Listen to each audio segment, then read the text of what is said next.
മതി മോളെ പറിച്ചത്. നീ ഇങ്ങനെ പറിച്ചു പറിച്ച് എന്റെ തല മുട്ടയാക്കും. എനിക്കിങ്ങനെ ആരുടെങ്കിലും നരച്ചുമുടി പറിക്കുന്നതേ എന്തൊരു ഇഷ്ടമാണെന്നോ. ഓ, അപ്പൊ നീ എനിക്ക് വയസ്സായി എന്ന് പറയുക അല്ലേ? എനിക്ക് അത്ര വയസ്സൊന്നും ആയിട്ടില്ല. വീട്ടിൽ ഡാഡിയുടെ മുടി പറിക്കാന്ന് വെച്ചാ ഒരു രക്ഷയില്ല. ഓ, നരച്ച മുടി പറിക്കാൻ നിന്റെ ഡാഡിക്ക് മുടി ഉണ്ടായിട്ട് വേണ്ടേ? ആ, അത് തന്നെ. ഡാഡിയുടെ തലയാണെങ്കിൽ പെർഫെക്റ്റ്ലി ഗുഡ് നൈറ്റ്. അത് ശരിയാ.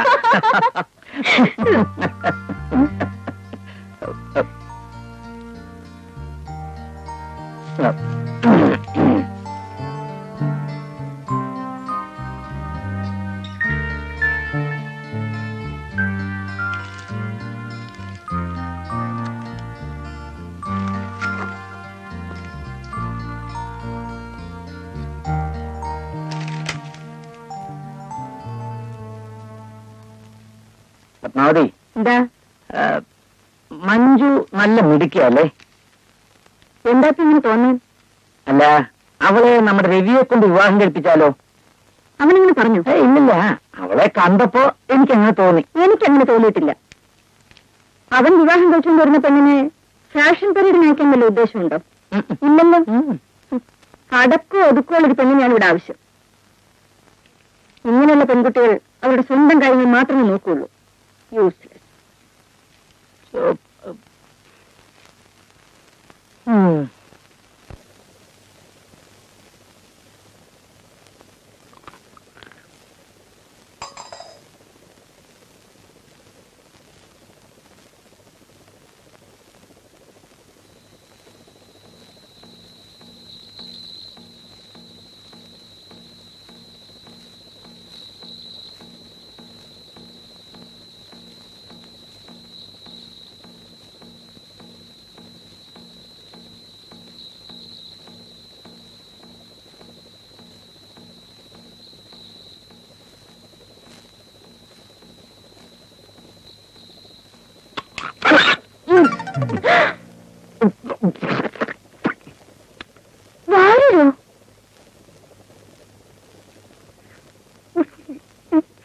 വാരെന്താ കഴിക്കുന്നേ?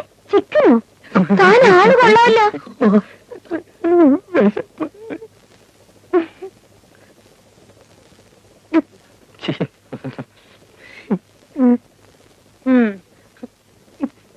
താനല്ലേ പറഞ്ഞത് ഈ വീട്ടിൽ മത്സ്യമാംസം വെക്കത്തില്ലെന്ന്? എന്നിട്ട് താനെന്താ കഴിക്കുന്നേ? ഞാൻ ആന്റിയോടും ചോദിക്കട്ടെ. എന്റെ പൊന്നു, ചതിക്കരുത്. ഇക്കാര്യം പുറത്ത് ആരോടും പറയരുത്. അല്ല, ഇതെന്താ വെന്തിങ്ങോ? ഇതാരുടെ? എന്റെ. സത്യം പറയണ താനാരാ? പറയാ, ഞാൻ ഭാര്യരല്ല, സത്യക്രിസ്ത്യാനിയാ. പേര് വക്കച്ചൻ, വീട് നരണം. ക്രിസ്ത്യാനിക്ക് എങ്ങനെ നായർ വീട്ടിൽ ജോലി കിട്ടും? ഒരു ജോലി കിട്ടാൻ വേണ്ടി ഞാൻ പകല് വെന്തിങ്ങ ഊരി വെച്ച് പൂണൂലിടും. രാത്രി എല്ലാരും ഉറങ്ങി കഴിയുമ്പോ പൂണൂൽ ഊരി വെച്ച് വെന്തിങ്ങ ഇടും. പിള്ളകുട്ടി പരാധീനക്കാരനാണ്. കുഞ്ഞെന്റെ ഭാര്യയുടെ ഉദ്യോഗം വാരിക്കളയരുത്. ശരി, വക്കച്ചിന് ഭാര്യയായി തന്നെ വാഴ്ത്താം. പക്ഷെ ഒരു കണ്ടീഷൻ ഉണ്ട്. കുഞ്ഞ് പറയണ എന്ത് വേണമെങ്കിലും ഞാൻ ചെയ്യാം. താൻ ഈ രാത്രി ഉണ്ടാക്കുന്ന നോൺ വെജിറ്റേറിയൻ അതൊക്കെ കേൾക്കും. താൻ ഈ രാത്രി ഉണ്ടാക്കുന്ന നോൺ വെജിറ്റേറിയൻ അതിന്റെ ഒരു പങ്ക് എന്റെ റൂമിൽ കൂടി ദിവസം എത്തിക്കണം. എത്തിച്ചോളാം. ശരി, കഴിച്ചോളൂ.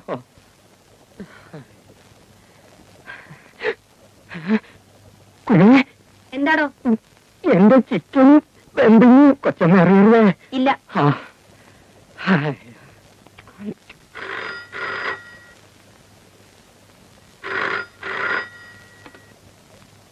ഹലോ, കണ്ണൂരിൽ നിന്ന് ട്രങ്കോളോ?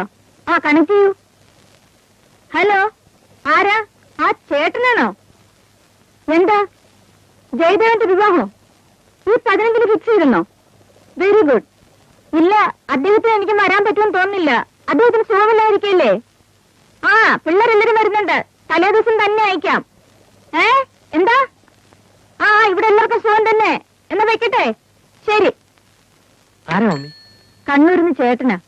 ഈ 15-ാം തീയതി ജയദേവന്റെ വിവാഹമാണെന്ന്. അവൻ കുറെ നാളായാലും പെണ്ണ് കാണാൻ തുടങ്ങിയിട്ട്. ആരൊക്കെയാ മമ്മി പോകുന്നത്? ഡാഡി ഞാനും വരുന്നില്ല. നിങ്ങൾ എല്ലാവരും പോയാ മതി. അപ്പോ മമ്മി വരുന്നില്ലേ? ഇല്ല, ഡാഡിക്ക് സുഖമില്ലായിരിക്കുമ്പോ ഞാനെങ്കിലും ഇവിടെ വേണ്ടേ? പിന്നെ ടിക്കറ്റ് നേരത്തെ തന്നെ ബുക്ക് ചെയ്തേക്കണം. വെക്കേഷൻ ടൈമാ, റഷ് കാണും. ശരി. നിങ്ങളെല്ലാം എവിടേക്കാ? ഫാക്ടറിയിലേക്ക്. നിങ്ങൾ ഫാക്ടറിയിലേക്കാണോ? അല്ല, അന്നകത്തേക്ക് പൊയ്ക്കോളൂ. ഞങ്ങൾ ആ. ഞങ്ങള് ആ സുരേഷ്, ദാ. വൈകുന്നേരം വരുമ്പോ കഴിഞ്ഞ മാസത്തെ ഓഫീസ് അക്കൗണ്ട്സ് എല്ലാം ഒന്ന് കൊണ്ടുവരണം. എനിക്കൊന്ന് വെരിഫൈ ചെയ്യാനാ. അല്ല മമ്മി, ഇന്ന് തന്നെ കൊണ്ട് കാണിക്കണം. ആ വേണം. ഇന്നത്തോടെ ഊണ് വെളിയിൽ തന്നെ.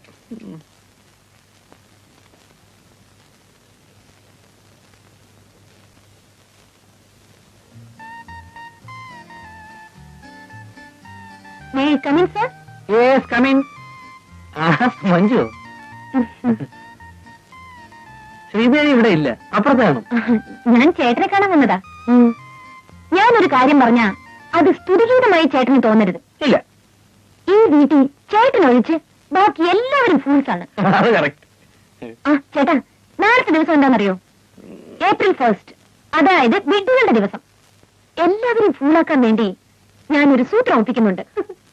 ചേട്ടനോട് മാത്രം പറയാം. നാളെ ടെറസിൽ ഈ വീട്ടിലെ എല്ലാവരും വരും. അവര് ഫൂളാകുന്ന കാണാൻ ചേട്ടൻ ആരെയും അറിയിക്കാതെ ടെറസിൽ വരണം. രാവിലെ കൃത്യം 10 മണിക്ക്. ഇങ്ങനെ ഓരോരോ വിധികൾ നാളത്തെ ദിവസം അറിയാത്ത ലോകത്ത് ആരെങ്കിലും ഉണ്ടാവും. അവരൊക്കെ എന്റെ പ്രദേശമായിട്ടൊന്നും ജനിച്ചല്ലോ എന്ന് ആലോചിക്കുമ്പോഴാ. അതെ അതെ.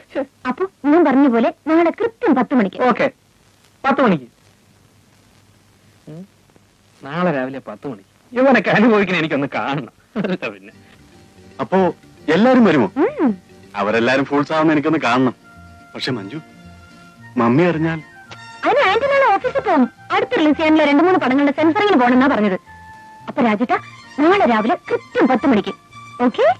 ഓക്കെ. ഇല്ലില്ല, ഞാനിത് ഒരിക്കലും വിശ്വസിക്കില്ല. എന്നെ തട്ടിക്കാൻ നോക്കണ്ട. എനിക്ക് അപ്പോഴേ അറിയാം ഞാൻ പറഞ്ഞ രവി വിശ്വസിക്കില്ലെന്ന്. എന്നാലും പറയാമെന്ന് കരുതി. കാരണം നമ്മൾ രണ്ടുപേരും ഒന്നല്ലേ. ഈ വീട്ടിൽ ഇത്ര ഇന്റലിജന്റും ഹാൻഡ്സം ആയിട്ടുള്ള ഒരാൾ രവി മാത്രമേ ഉള്ളൂ. അതുകൊണ്ടാണല്ലോ ഞാൻ വനയിൽ വീണുപോയത്. Thanks for your compliment. അപ്പൊ നാളെ രാവിലെ 10 മണിക്ക് എല്ലാവരും ടെറസിൽ വരും. വരുമല്ലോ? തീർച്ചയായും. ശരാ, എന്റെ മക്കളെല്ലാം ഇത്രയും മണ്ടന്മാരായി പോയല്ലോ. ഞാൻ ഇവരെ ഇത്രയും കാശ് ഒഴിവാക്കി പഠിപ്പിച്ചിട്ട് എന്തുവാ പ്രയോജനം? ഒരു ശകലം കോമൺ സെൻസ് ഇല്ലാതായി പോയല്ലോ. അങ്കിൾ, ഞാൻ പറഞ്ഞതുപോലെ നാളെ 10 മണിക്ക് എത്തണം. ചേച്ചി, കാര്യമൊക്കെ കൊള്ളാം. മമ്മി അറിഞ്ഞാൽ സ്ഥിതി എന്താണെന്ന് അറിയാല്ലേ. അവസാനം ചേച്ചിയും കൂടെ കാലു മാറി കഴിഞ്ഞാൽ പിന്നെ എന്റെ അഡ്രസ് പോലും കാണൂല. ഒന്നും സംഭവിക്കില്ല. ഡാൻസ് പഠിപ്പിക്കാനെന്ന് പറഞ്ഞോണ്ടാ ഞാൻ കൂടി നിൽക്കുന്നത്. നിന്റെ ഒരു ഡാൻസ് എന്നെ മമ്മൂട്ടിയായി തരാന്ന് പറഞ്ഞ ഒരു കാര്യം നടന്നില്ല. രണ്ടുപേരുടെ കാര്യം ഞാൻ ഏറ്റു.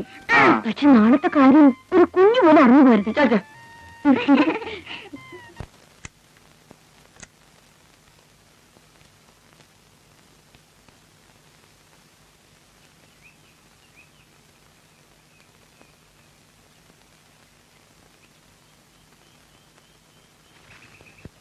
ആരെയും കാണുന്നില്ലല്ലോ. കരുതോളൊന്നും എത്തിയിട്ടില്ലെന്നാ തോന്നുന്നത്. ആ, വരട്ടെ.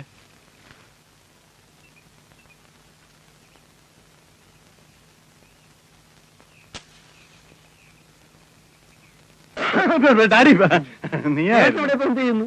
ഞാൻ കാലത്തെ ഒരല്പ കാറ്റുവെള്ളം വന്നാ. രാവിലെ ഇത്തിരി കാറ്റുള്ളത് നല്ലതാ. അല്ല, നീ എന്തിനാ ഇങ്ങോട്ട് വന്നത്? ഞാനിപ്പോ ഇങ്ങനെ. എന്താ രണ്ടുപേരും ഇവിടെ? നീ ഇവിടെ ഇപ്പൊ എന്തിനു വന്നു? ഞാൻ കുറെ ദിവസം ടെറസിന്റെ മുകളിലൊക്കെ വന്നിട്ട് ചുമ്മാ ഇവിടെയൊക്കെ എങ്ങനെയുണ്ടെന്ന് നോക്കാൻ വേണ്ടി വന്നതാ.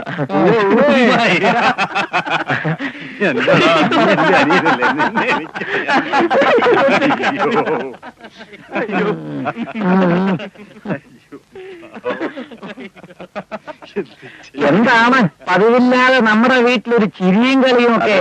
എടാ കഴുതകളെ, നീയൊക്കെ ഇത്ര മണ്ടന്മാരായി പോയല്ലോടാ. ആ മഞ്ജു നിങ്ങളെ ഏപ്രിൽ ഫൂളാക്കിയതാ.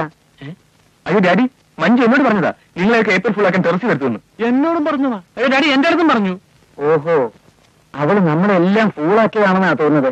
ഏതായാലും നമ്മൾ ഫൂളായ ഒരു അവൾ അറിയുന്നതിന് മുമ്പ് നമുക്ക് വേഗം സ്ഥലം വിടാം.